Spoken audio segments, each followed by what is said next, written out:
Hola y bienvenidos a la historia de Roma. La otra semana discutimos la transición del año 509 a.C. y cómo Roma se transformó de un típico reinado italiano a una atípica república italiana. Aunque el funcionamiento de la república no era tan democrático como parecía, ya no era una monarquía, y las elecciones anuales pasaron a determinar quién gobernaba. Los primeros años después de este cambio serían difíciles para este nuevo gobierno, enfrentando divisiones internas e invasiones externas. En estos años veremos la derrota final de los tarquinios, el sometimiento de la región del Lacio y finalmente la expansión del poder político de la plebe con la creación del cargo de tribuno, una respuesta plebeya a los cónsules patricios. Después de que su ejército de beyes fuera derrotado, el ex rey Tarquinio pasó a refugiarse en la ciudad de Clusio, actual Chiusi, bajo la protección de su rey Lars Porsena. Tarquinio le rogó a Porsena que atacara a los romanos, repitiendo su discurso sobre la amenaza de la democracia y la necesidad de devolverle el trono a su rey. Porsena, como los de Beyes, aceptó estos argumentos, pero cuando fue a la guerra contra los romanos, fue por sus propios motivos. Hay dos versiones muy diferentes sobre lo que pasó luego. Una es que la invasión de Porsena fue exitosamente rechazada o que invadió y capturó la ciudad. La primera versión proviene de los cuentos populares. La segunda es una conclusión del análisis histórico actual. Según la tradición legendaria, Porsena, en defensa de su compañero etrusco Tarquinio, marchó al sur y se encontró con las fuerzas romanas en el Tíber. Los romanos, viendo el tamaño del ejército etrusco, huyeron al otro lado del río, dejando el puente y la ciudad sin defensas. Un solitario soldado romano, llamado Horacio, dándose cuenta que era inevitable que el ejército huyera, ordenó que se prendiera fuego el puente para que los etruscos no cruzaran el río y saquearan la ciudad. Para ganar algo de tiempo, Horacio resistió en una punta del puente y desafió a todo el ejército de Porsena a un combate singular. Mientras los etruscos pensaban qué hacer con este loco y valiente, aunque suicida soldado, los romanos quemaron el puente. Los etruscos se dieron cuenta de lo que sucedía recién cuando ya se estaba desmoronando el puente y atacaron. Pero Horacio saltó al río y llegó sano y salvo a la otra orilla, salvando a la ciudad y ganándose un lugar en el panteón de los grandes héroes romanos. Porsena entonces se vio obligado a sitiar la ciudad, y terminaría fracasando como en la anterior batalla por la valentía de un solo ciudadano romano. Esta vez fue alguien llamado Mucio Escévola, quien probó su valor y ganó la victoria para Roma. La ciudad sufría bajo el asedio de Porsena, y no había ni seña de que triunfarían. Para tomar el asunto en sus manos, Mucio cruzó hacia el campamento etrusco, llegó hasta los cuarteles de Porsena y esperó su oportunidad para golpear. Cuando llegó toda la corte de Porsena, Mucio intentó asesinar al rey, pero sin conocer el rostro de su objetivo, atacó a uno de los secretarios del rey.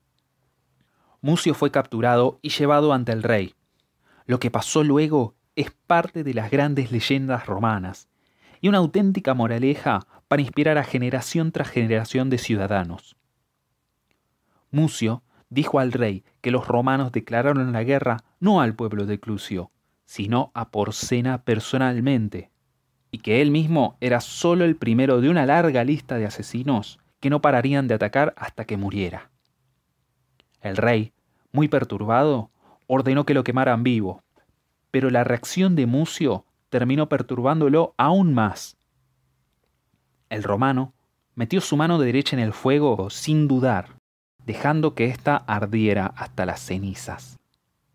Declaró que esa era la consideración que tenían los romanos para sus cuerpos, y que el rey debería pensar con mucho cuidado en qué se estaba metiendo.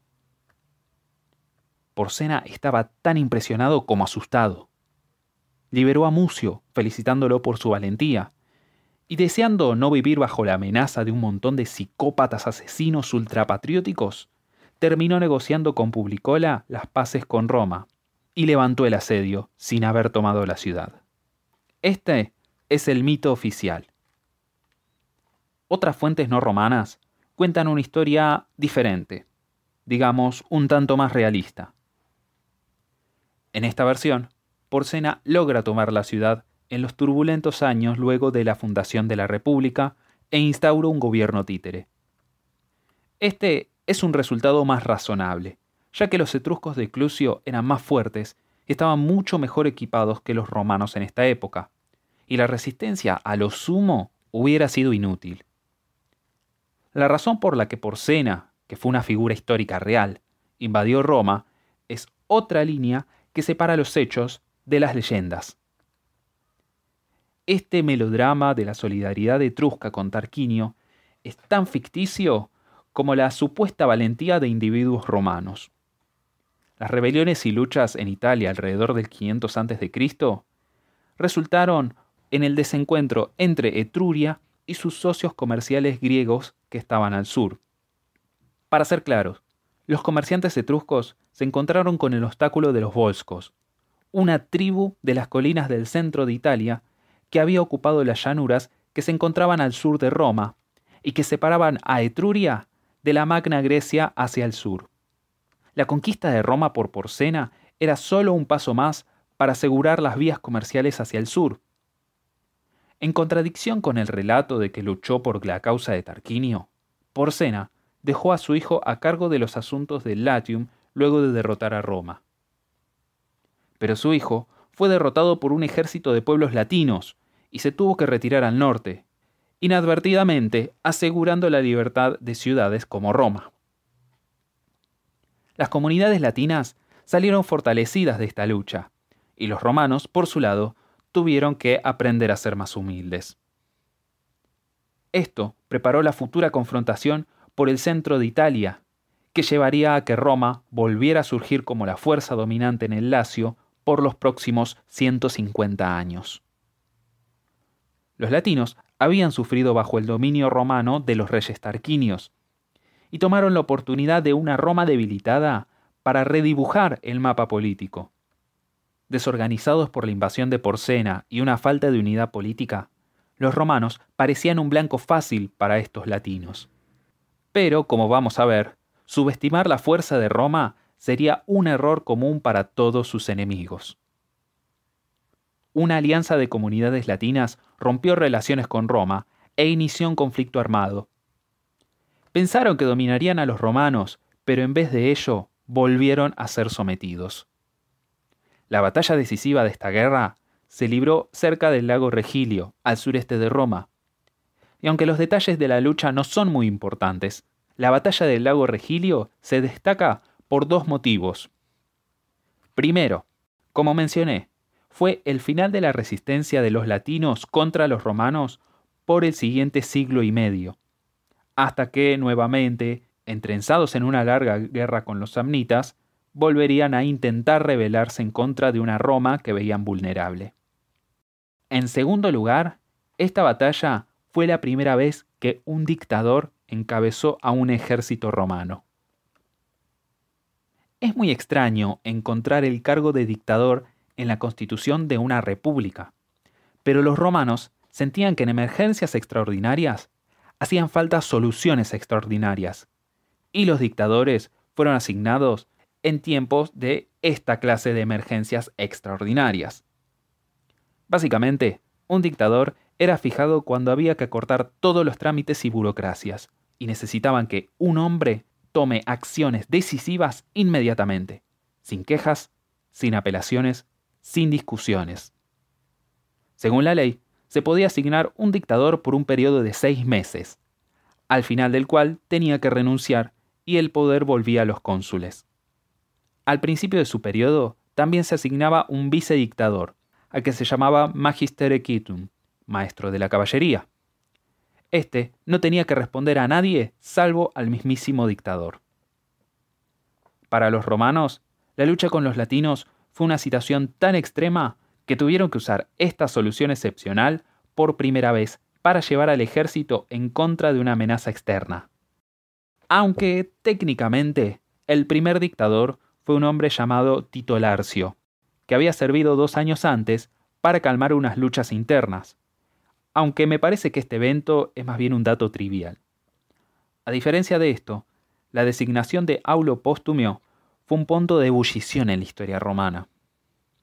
La dictadura de Larcio había sido una estrategia de los patricios para aplastar a la plebe, y en eso funcionó, pero nunca se puso en discusión en darle el cargo por un tiempo prolongado. A Postumio, en cambio, le dieron las llaves de la ciudad y le dijeron que hiciera todo lo que haga falta para derrotar a los latinos. Esencialmente, él era la personificación de las leyes. En efecto, Postumio encabezó el ejército en su victoria contra los latinos, y luego, en una increíble demostración de fidelidad, renunció al poder absoluto de la dictadura y reinstauró a los cónsules en su posición. La remarcable voluntad de entregar el poder absoluto demuestra tanto el honor de Postumio como la seguridad de que todos los romanos lo hubieran querido asesinar si habría deseado mantenerse en el cargo. La monarquía realmente estaba muerta, y aunque los dictadores aparecerían seguido en los próximos 4 siglos, no fue hasta la llegada del famoso Julio César que un dictador no entregó voluntariamente su poder. Con la reconquista de los latinos y el fin de la dictadura, Roma disfrutó un periodo de paz, y como regla general, cuando Roma se encuentra en paz con el exterior, inmediatamente se divide hacia el interior. La cuestión de los derechos de la plebe, nunca resuelta efectivamente, volvió a encenderse. Los plebeyos, esta vez, no serían silenciados. Nada de negociaciones y tratos por debajo de la mesa rompería su solidaridad. Solo los derechos garantizados por la ley lograrían satisfacerlos. En este encuentro, la plebe ganaría muchas concesiones por parte de los patricios, aunque haría falta que ocurra la primer huelga de la que tenemos registros en toda la historia. El problema comenzó con el asunto de los lazos de deudas. En este tiempo, la ley romana especificaba que quien no podía pagar una deuda debía convertirse en un sirviente del acreedor hasta que esta deuda haya sido pagada. Este sistema de servidumbre prácticamente convertía a los deudores en esclavos de forma permanente, ya que mientras fueran siervos no podían dedicarse a trabajar para juntar el dinero para pagar su deuda. Muchos de los soldados que habían peleado en la reciente guerra con los latinos se encontraban encadenados por esta servidumbre. En este caso, la práctica era aún más ofensiva, porque se habían endeudado mientras estaban luchando en defensa de la ciudad. Los plebeyos reclamaban por un perdón y quita de deudas, pero los patricios rechazaron esta propuesta. La respuesta colectiva de los patricios era: ¿te endeudás? Lo tenés que pagar. Enojados por este desprecio, los plebeyos estaban a punto de iniciar una revolución, cuando la ciudad se encontró de repente bajo el ataque desde todos los lados. Los sabinos, volscos y ecuos empezaron a hacer incursiones en el territorio romano, y el Senado convocó al ejército. Los plebeyos vieron aquí una oportunidad, y cuando los cónsules empezaron a leer los nombres de los enlistados, ni uno de ellos se movió. Lo que se esperaba era que ante este acto de traición masivo se designara a un dictador para aplastar la revuelta.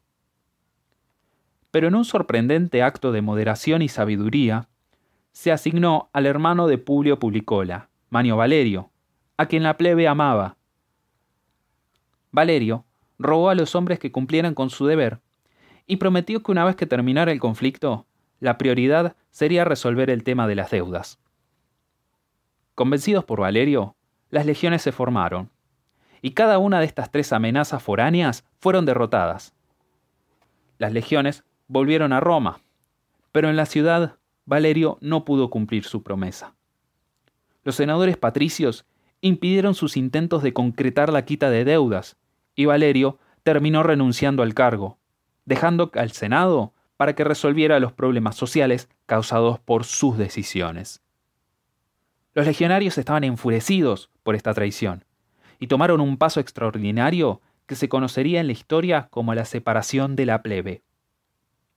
Los soldados marcharon en masa al Monte Sagrado, una colina que estaba a unos 5 kilómetros de Roma, y levantaron un campamento fortificado, negándose a volver a la ciudad hasta que sus demandas sean aceptadas. La gente de la ciudad entró en pánico.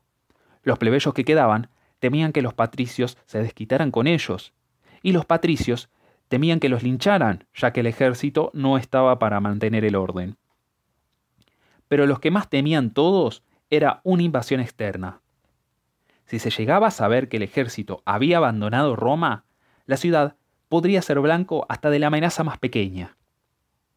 Así que el Senado cedió y mandaron a un negociador para acordar el trato. El acuerdo no resolvió directamente el tema de las deudas, pero se creó un nuevo cargo para defender a la plebe de los abusos de los patricios, el tribuno. El enviado de los patricios señaló lo peligroso del ejemplo que presentaba esta huelga y comparó a la república con un cuerpo. «Es verdad», les dijo el enviado.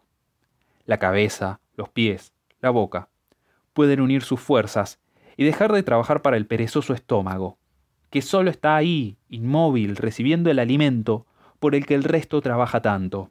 Pero si hicieran eso, el cuerpo pronto moriría de hambre, sin el estómago enviando energía a todas las extremidades. Se les otorgarán más derechos a la plebe para detener la separación», les dijo el enviado. «Pero en el futuro no han de pensar que matar de hambre al estómago es algo que beneficia sus intereses». Algunos plebeyos tomaron nota de esto, pero la mayoría estaban tan eufóricos que es seguro que nadie aprendió la lección. El rol del tribuno era netamente defensivo. Se elegirían a 2 plebeyos anualmente para actuar como contrapeso a los cónsules. Inicialmente, el poder de los tribunos era la modesta facultad de liberar a cualquier plebeyo del encarcelamiento de un patricio. Pero en el futuro ganarían un poder de veto, literalmente del latín lo prohíbo, sobre cualquier ley aprobada por los cónsules y el Senado con una sola palabra. Los tribunos fueron también otorgados el estatus de sacrosanto, el derecho de ser libres de cualquier daño. Los plebeyos tomaron un juramento solemne de matar a quien fuera que violentara a un tribuno, y más de una ocasión cumplieron ese juramento. El tribunado sería un punto de inflexión para las políticas romanas por toda la existencia de la República. El adquirir el poder de veto en el futuro los llevaría a varios choques frontales con los patricios, y ambos lados terminarían bañados de sangre al intentar controlar el gobierno. El poder de este cargo alcanzaría su punto más alto con los hermanos Graco, alrededor del 125 a.C., y se volvería obsoleto con el ascenso de los Césares. Pero por el grueso del periodo republicano sería una importante y poderosa magistratura. Los tribunos serían electos por un nuevo tipo de asamblea, la comitia tributa, constituida por las ahora 35 tribus de Roma. La participación en estas reuniones no dependía de la riqueza, como en la comitia centuriata. Así que la comitia tributa sería la institución más democrática que Roma jamás verá. La separación de los plebeyos ocurrió en el año 494 a.C., unos 15 años después del nacimiento de la República. Aunque las explosiones internas y las invasiones externas eran amenazas constantes, la República sobrevivió a su infancia y emergió como un poder adolescente listo para nuevos desafíos. Toda amenaza del viejo rey Tarquinio había desaparecido cuando éste murió en el exilio luego de ser derrotado en la batalla del lago Regilio. A la monarquía ya solo la vemos por el espejo retrovisor. El intento de rebelión de los latinos había sido destruido por un ejército republicano, y Roma había logrado mantener el control sobre el Latium, justo como lo mantenía durante la monarquía. Los patricios y la plebe acordaron una tensa alianza y la sociedad mantenía algo de paz en el interior. En el próximo episodio veremos cómo se crea la pieza final del rompecabezas de la República, la ley de las 12 tablas. Así como veremos alzarse la amenaza de los volscos, que obligó a los romanos a hacer sus primeras incursiones en las colinas al este, donde librarían las guerras que los llevarían a controlar toda Italia.